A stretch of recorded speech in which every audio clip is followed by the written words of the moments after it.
So welcome back to the channel, everybody. This week we have a really interesting driver fit for you, where not only did we receive the typical, hey John, can you help me hit the ball a little bit farther with my driver and maybe tighten up my dispersion? But the customer also shared he really wasn't interested in trying a bunch of different drivers. He knew exactly which brand he wanted to narrow his search down to. And it's not uncommon for us to receive these type of asks, and it's an ask that we can easily accommodate as long as we take a couple things in consideration, in which we will dive into a little bit later. But my next logical question is which brand are we going to be looking at? And he's told me, I want to get fit into the brand new PXG Gen4 driver. And I was like, that's really not a bad idea, especially in light of the recent news. And if you're not quite sure what I'm talking about, PXG recently slashed the prices on the entire Gen4 line. I'm talking about for a limited time, you can get a brand new Gen4 driver with a stock shaft for $300.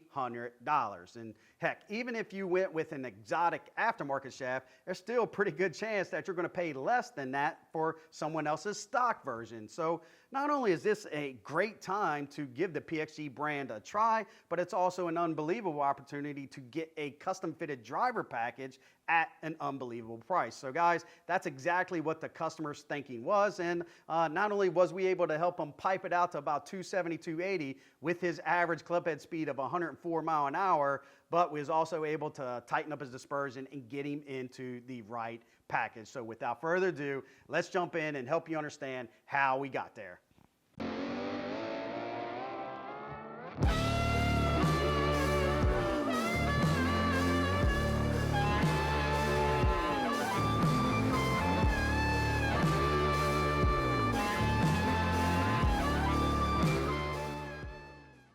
So before diving into today's topic, I do have a couple disclaimers I want to share with everybody, as well as taking a quick second to welcome any new viewers to the channel. So if this happens to be your first time, or if you're just passing through and you are interested in learning more about the club fitting process, I mean, you really want to gain a better understanding about how to get the most out of your fitting experience, then I promise you, you're in the right location. And just consider hitting that subscribe button below and turn on the bell so that way you receive an alert anytime we drop our new content. So now let's get back to those disclaimers. Now, in full transparency, the true nature of our channel is to do nothing more than to educate the golfing community. And it really doesn't matter if you're a consumer looking to go through the fit process for the very first time, or if you're an aspiring club fitter just wanting to gain a better understanding of what are some of the things we like to look for in order to change a shot outcome. You know, we truly believe that this information and the tips and golden nuggets that we pass along the way can help you deepen your knowledge. But please understand this. And that's the examples that we share in our videos is really meant to do nothing more than to document our customer success stories. I'm talking about real world customer examples solving real world problems. I mean, heck, it may even be the same problems that might be plaguing your game. And we're not saying by any means that if you buy this driver and configure it this way, that you're going to see and achieve the exact same results. But what we do firmly believe is that through this platform, not only can we help you deepen your understanding about the fitting process, but we're really confident that we can help you stack the deck in your favor to solve your real world problems. So without further ado, let's take a look at the customer's initial baseline tracers and help you understand what is the first combination we put together. Now, first up is the Gen4 XT head, and it's 9 degrees of loft, stated loft sleeve, so no adjustments. And in order to expedite this process, not only we're going to keep the same weighting set up in all three heads, we're going to actually use the exact same shaft. And we've already done a couple shaft tests prior to this,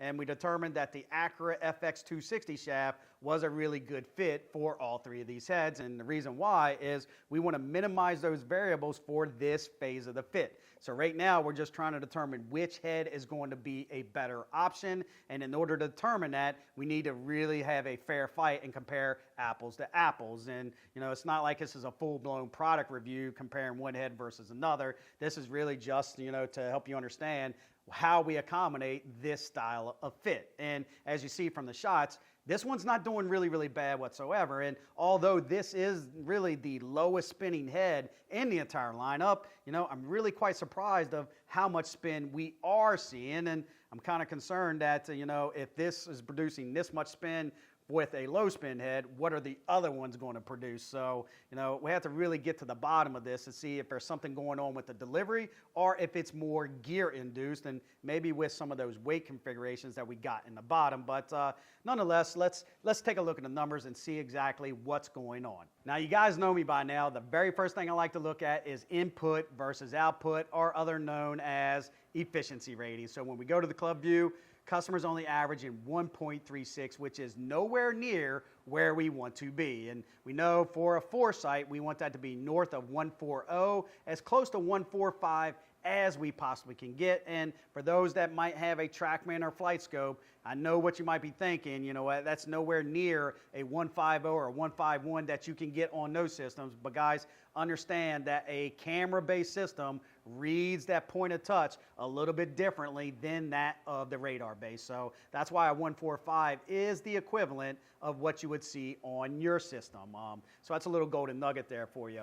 But when we go over to the ball tab, just take a look at that output, that carry total, 236 average. His best was 247 and total 258. Now guys, do please take the total number with a grain of salt. And it doesn't matter which system you are using either, because it's a computer-based algorithm and it's actually calculating how far that ball will roll. And some of the ways it determines that is the height of the ball, which is the apex, and that landing angle. And for an ideal landing angle for a driver, we want that to be as close to 40 as we can get. So we want some carry, we just also want maximum roll to help you get the best of both worlds. It's no fun to actually repair your pitch marks on your first shot. So guys, definitely you can see that descent angle here is averaging out at 44, and that's not good either. We got to get that down and take a look at a couple of those shots in that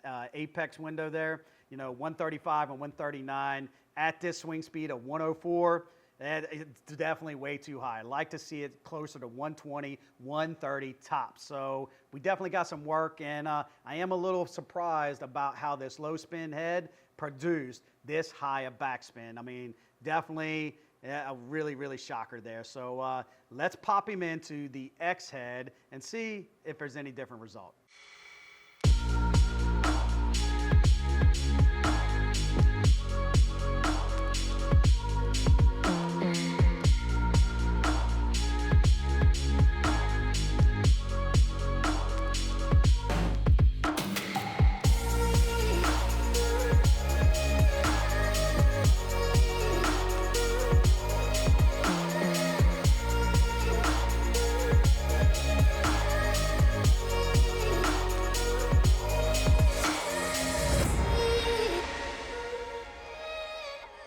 Now, as you've seen from these series of shots, customer really didn't do bad with this option. It was a lot lower trajectory, a little tighter dispersion, and spin was a lot lower, in which I'm really kind of scratching my head on that one, because this one isn't the low spinning head, but it produced almost 400 RPMs of a difference there. So really kind of puzzled on that one. But nonetheless, as we look at the tail of the tape and compare the numbers side by side, definitely we're seeing that ball speed came down, launch came down, spin came down, carry, we're going to call that dead even, 235, and total 259, right? So it's really almost a dead even wash, but a couple things here, right? I don't mind the spin coming down, but I would suspect that as spin come down, speed should go up.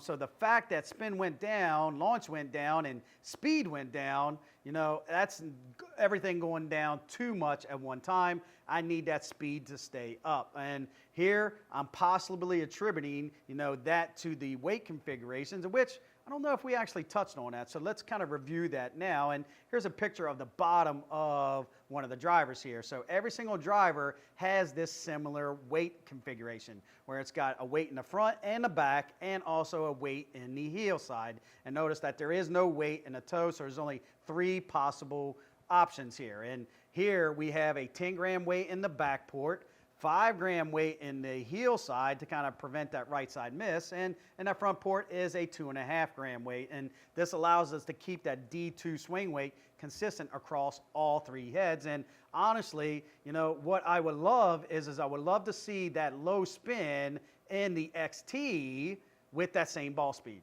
right? Because I know if I can get that, that's actually going to come off a little hotter and go a little bit farther. And I'm really attributing it to that back weight, that 10 gram weight in the back port. And I think I'm going to try swapping that out at some point. But before doing that, let's go ahead and take a look at the XF and see how it does.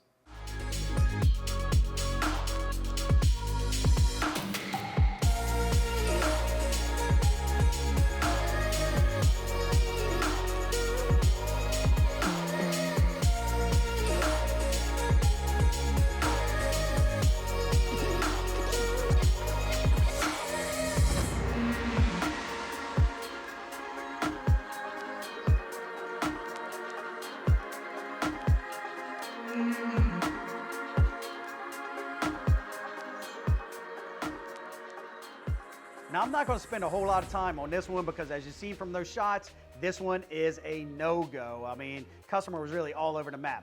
One left, one right, one long, one short. He may have hit one good shot out of that series, and that's always a red flag that if the customer's not hitting at least 5 or 6 or better, you know, out of a series of 10, then definitely get rid of it. There's something going on. And when we take a look at the compare tape, you know, it is very similar to that of the X. I mean, the numbers are almost identical, other than the carry, the output results, right? That's different, it's lower, and that's really because the customer's hitting it higher because of this higher launch. And I really would suspect that for the XF head because the CG location in this head is the furthest away from the front of that face, and that's just going to actually create a higher launch scenario.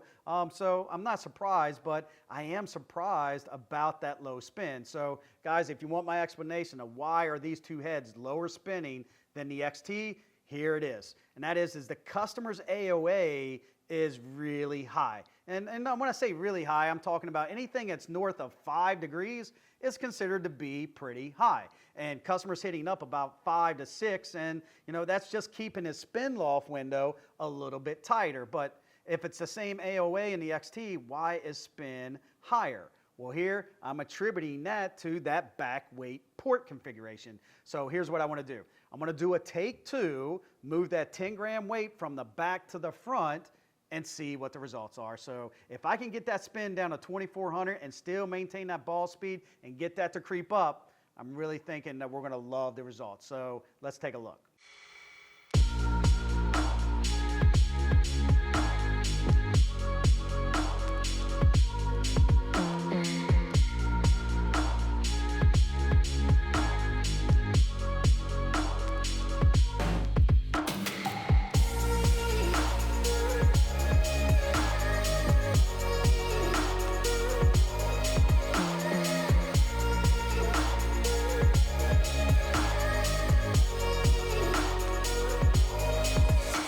This is a perfect illustration of what happens when the fitting is starting to get off the rails and where a fitter might want to revisit an earlier combination and just make a couple of tweaks because, as you've seen, the train was definitely coming off the tracks and the results were getting worse. So to get it back and moving in the right direction, we had to actually revisit an earlier config, go with the XT, and move that weight to the front port. And let's look at the numbers. I told you I wanted to protect the ball speed, and we did. I said I wanted to protect the launch, and we did that too. And I also said I want to bring spin down, and guess what? We did that as well. 500 RPMs of spin reduction by moving that 10 gram weight from the back to the front. So guys, this is a testament that those weights in the bottom of a driver can have a profound impact and netted the customer an additional 10 yards of carry, 271 total, and this is exactly where I would like the customer to be. Still would like to see that ball speed number to be a little higher, but I know that's going to be more attributed to the technique and delivery side of the fence. But the thing I'm not happy with is look at that top right corner, right? Although dispersion is tighter forward to back, you know, it's still got a pretty wide cast. And, you know, left to right is still pretty wide, and I would love to tighten it up. So here's my line of thinking now is there's really no additional changes that we can make to the driver other than swapping out the shaft. And a shaft that I really like to compare against the FX260 is the new Fujikura Vista Pro shaft. It's a really, really good shaft, and I'm really kind of curious if it can produce a different result. So let's pop this in and see what these tracers look like.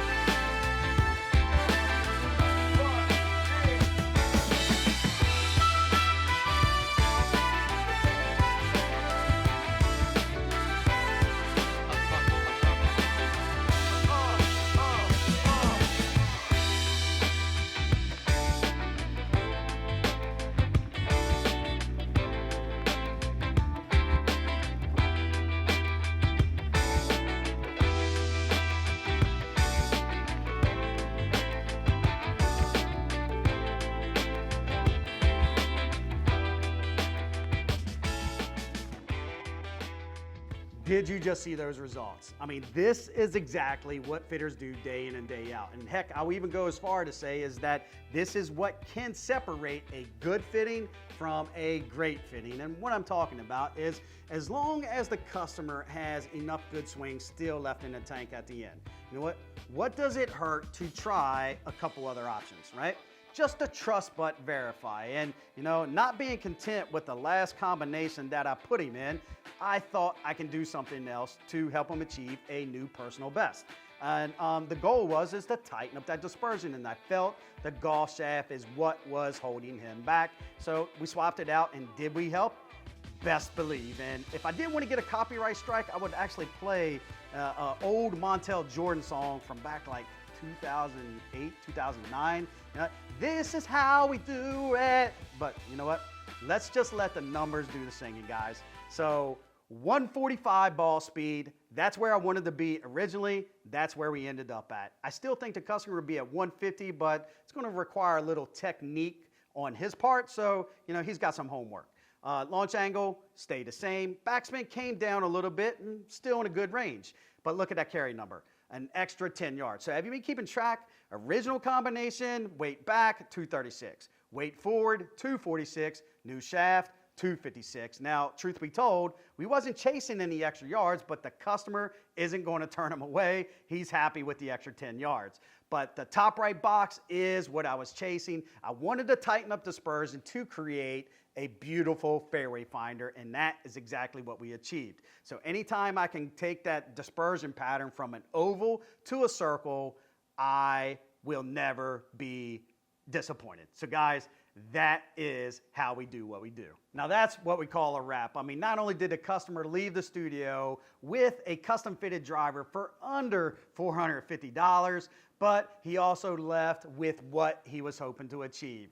Hitting it farther, tighter dispersion, and he ended up hitting it about 270, 280. So guys, if you have any questions or comments, please do me a favor. Leave them in the remarks below, and I promise you, I respond to every single question, and I will do my very best to get you the answers that you're searching for. So until next week, please don't forget to take a look at one of these videos over here, because there just might be a couple golden nuggets that can help you take your game to the next level. So thanks for watching.